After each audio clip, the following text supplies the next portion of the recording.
ኦሮሚያ ባንክ የቢዝነስ ዘገባ ስፖንሰራችን ነው። እናመሰግናለን። እንደምን ዋላችሁ ተመልካቾች። ከዜና ኢትዮጵያ የሰዓቱን የቢዝነስ ዘገባዎች ይዘን ቀርበናል። ሆናቸው ታየ ነኝ። በአፍሪካ ስራ ፈጠራን ባህል ለማድረግ የመሰረተ ልማት ግንባታን ማፋጠን፣ የፋይናንስ ተደራሽነትን ማስፋትና ኢኮኖሚያዊ ውህደትን ማጠናከር እንደሚገባ የአፍሪካ ልማት ባንክን በፕሬዝዳንትነት ለመምራት እጩ ተወዳዳሪ የሆኑት አማዱ ሆት ተናገሩ። የቀድሞ የሴኔጋል የኢኮኖሚ እቅድና ትብብር ሚኒስትሩ አማዱ ሆት ከኢትዮጵያውያን ስራ ፈጣሪዎች ጋር በአዲስ አበባ ተወያይተዋል። በኢትዮጵያ አካባቢያዊ ጅምር ኢንተርፕራይዞች በቴክኖሎጂና ፈጠራ መፍትሄዎችን በመጠቀም ችግሮችን ለመፍታት እየሰሩ መሆናቸውን መረዳታቸውን እጩ ተወዳዳሪው ገልጸዋል።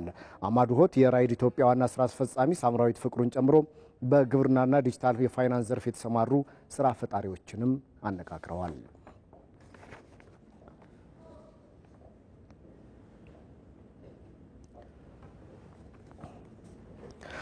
ኢትዮጵያ የግብር አሰባሰብን በማዘመንና የግብር መሰረትን በማስፋት ካለፉት ዓመታት የተሻለ ገቢን እየሰበሰበች መሆኑ ተገለጸ።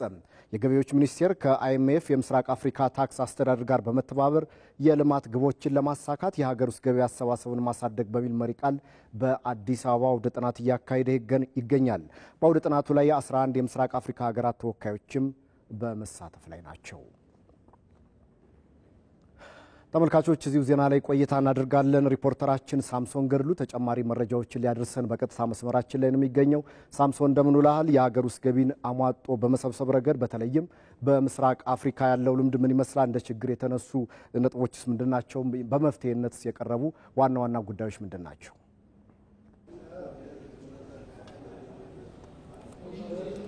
አመሰግናለሁ ሆናቸው። እንግዲህ ዛሬ እዚህ በአዲስ አበባ እየተደረገ የሚገኘው የዚህ አውደ ጥናት ትልቁ ዓላማም በዚህ በገቢ አሰባሰብ ስርዓቱን በማዘመንና በማስፋት ሀገራት የልማት ወጪዎቻቸውን በራሳቸው እንዲሸፍኑ ማድረግን ያለመ ነው። እንግዲህ እዚህ ላይ የገንዘብ ሚኒስትር አህመድ ሺዴን ጨምሮ የገቢዎች ሚኒስትር አይናለም ንጉሴ እንዲሁም ደግሞ የጉምሩክ ኮሚሽን ኮሚሽነር የሆኑት ደበሌ ቃበታም እንዲሁ እዚሁ መድረክ ላይ ተሳትፏል።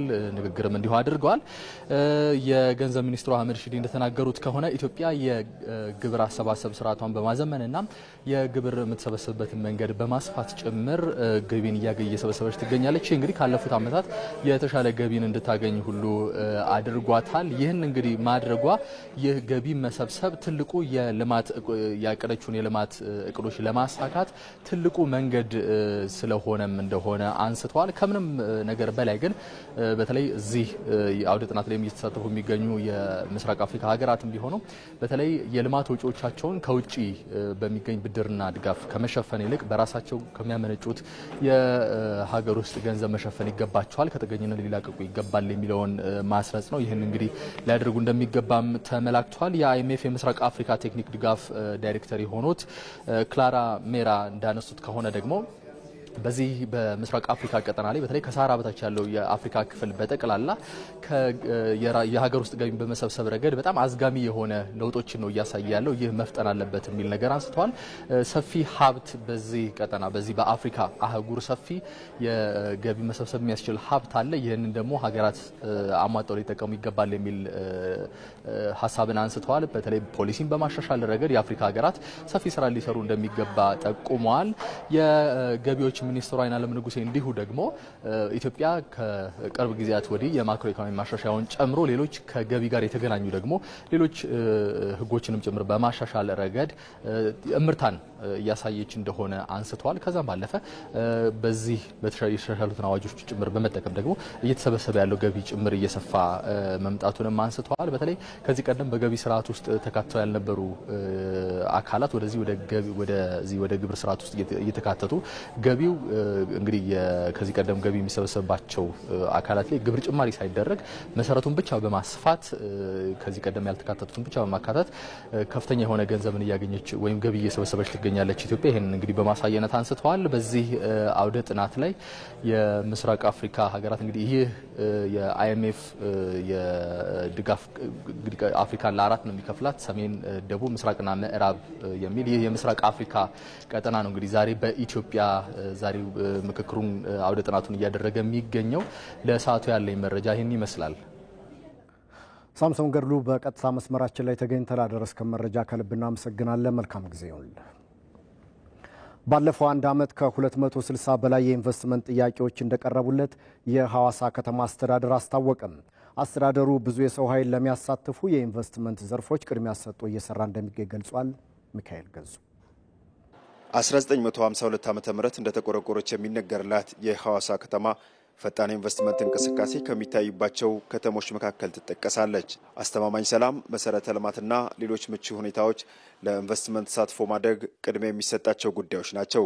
በዚህ ረገድ በከተማዋ ለኢንቨስትመንት ዘርፉ ተሳትፎ ምን ምቹ ሁኔታ አለ ስንል በተለያየ ኢንቨስትመንት ዘርፍ የተሰማሩ ተቋማትን ጠይቀናል። ጸጥታ ያለውም የሰው ኃይል ቱሪስትም ደግሞ ተመራጭ ከተማ አድርጎ ስለሚመርጣት በቱሪዝም ላይ ውጤታማ ስለሚያደርገን ነው ተመራጭ አድርገን የወሰድነው። በዚህም ደግሞ ያው ከጀመርኩን ጀምሮ ያየሁት ነው ያለውትና በብዙ ነገር አሁን ይሄንንም ጨምረ ሊያስፋፋ የቻልኩት የቱሪዝም ፍላጎቱ ፍሰቱም የቀን በቀን እየጨመረ ስለሆነ ለዚህም ተጠቃሚነትን ያው ከውጤት ጋር ስለሆነ ተጠቃሚ ስለሆንኩ ነው አሁንንም ወደ ማስፋፋት ውስጥ የገባሁት። ሐዋሳ በብዙ ነገር ተመራጭነት ሐዋሳ በጣም ምቹ ነች። ሌላው ደግሞ የኢንቨስትመንትና የቱሪዝም ከተማ በመሆኗ ብዙ የተማረም ኃይል ወደ ሐዋሳ ስለሚፈልግ እዚህ ጋር ኢንቨስት የሚያደርጉ ሰዎች ሰላማቸው ይኖራል፣ የተማረ ኃይል ያገኛሉ። ከአዲስ አበባ ቀጥሎ ትልቅ ከተማ ነው እና በዛ ምክንያት ተመራጭ ይሆናል። በአነስተኛ ገንዘብ መግዛት በሚችሉበት አቅም መግዛት የሚችሏቸውን ማሽኖች አምርተን አገልግሎት እንዲሰጡ ማድረግ። ሌላው ፋይዳ ደግሞ ዶላርን ማስቀረት የሀገር ኢኮኖሚን ከማረጋጋት አንፃር ራሱ ትልቅ አስተዋጽኦ አለው። ምክንያቱም መንግስት ዶላር ማያወጣ ከሆነ ብዙ ነገሮችን ወደ ሀገር ውስጥ ማስገባት ይችላል። ግን በተለያየ መንገድ ተኪ ምርቶችን እኛ ባናመርት ከኪሱ መንግስት ብዙ ዶላርን አውጥቶ ከውጭ ሀገር ይገባል ብዙ ነገር። ስለዚህ ያንን ያስቀራል። ያን አስቀረን ማለት ደግሞ የሀገራችን ኢኮኖሚ ላይ የሆነ አስተዋጽኦ ተደረገ ማለት ነው። በከተማዋ በአገልግሎትና ኢንዱስትሪ ዘርፍ ወደ ስራ የገቡትን ሳይጨምር በባለፈው አንድ ዓመት ጊዜ ውስጥ ብቻ 260 የኢንቨስትመንት ጥያቄዎች እንደቀረቡለት የአስተዳደሩ ከንቲባ ሞክሪያ ማርሻይ ገልጸዋል። የመጣ ኢንቨስትመንት ተገምግሞ የሚፈጥረው የስራ ዕድል የሚያመጣ ገቢ ቀጣይነቱን እና አስተማማኝነቱ ተጠንቶ በዛ ደረጃ ነው እየሄደ ያለው። በእጃችንም የነበሩትንም 260ንም አዋጭነት ጥናታቸውንና የጠየቁትን አስተማማኝነታቸውን እያስጠናን ነው። ይህንን አስጠንተን በተበታተነ መልኩ ብቻ ሳይሆን ክላስተር አድርገን ነው መስጠት ያለብን። ከተማም ላይ በየቦታው የተበታተነ ኢንቨስትመንትም ሳይሆን ፋብሪካ የሚመስሉ በክላስተሪንግ እንዲሆን የተለያዩ ሎጆችና የተለያዩ ፍላጎቶችም ካሉ ክላስተሪንግ ተደርጎ ለመሰረተ ልማት አቅርቦትን በሚያመች መልኩ እንዲቃኝ ተብሎ የተለያዩ ዲዛይን ስራዎችንም እየሰራን ነው የምንገኘው። በከተማው ያለውን ጸጋ በመለየት በባለሀብቶች ዘንድ የሚነሱ ችግሮችን በመፍታት ለኢንቨስትመንቱ ምቹ ሁኔታ ለመፍጠር እየተሰራ ይገኛል። በዚህ ኦዲት ተደርጎ ለ15 ዓመት ለ20 ዓመት ያላለሙ የተሰጣቸውን እድል ያልተጠቀሙ ነበሩ። ይህንን በመለየት ወደ 90 የሚሆኑ በኢንቨስትመንት ቀጥታ የወሰዱትን እንደ ከተማችን በመለየት 27 የሚሆኑትን የተለየ ውሳኔ የመስጠት ቀሪዎቹ ደግሞ አሁን ባሉበት ቀጥታ ወደ ልማት ገብቶ እንዲያፋጥኑ በሚል ደረጃ ማስጠንቀቂያ ተሰጥቶ ወደ ተግባር ተገብቷል። በዚህም ትልቅ ለውጥ መጥቷል። ያንን ማድረግ ከተቻለን ወዲህ ትልቅ መነቃቃት መጥቷል።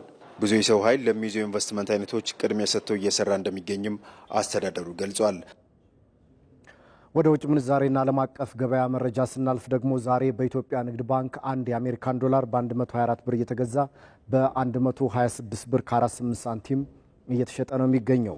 ኦሮሚያ ባንክ ደግሞ አንዱን የአሜሪካን ዶላር በ128 ብር ከ35 ሳንቲም እየገዛ በ130 ብር ከ92 ሳንቲም በመሸጥ ላይ ይገኛል።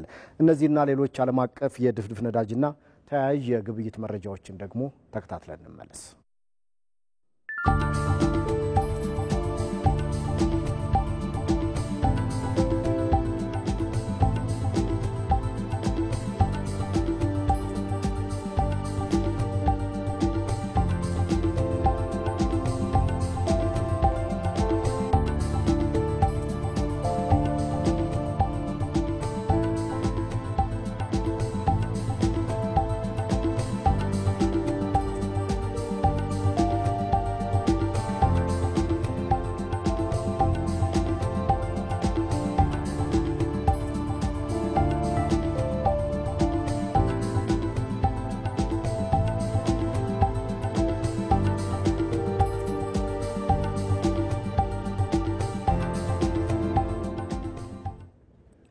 ተመልካቾች ከዜና ኢትዮጵያ ለሰዓቱ የነበሩን የቢዝነስ ዘገባዎች በዚህ ተጠናቀዋል። ሆናቸው ታየ ነበርኩ። በሰላም ዋሉ።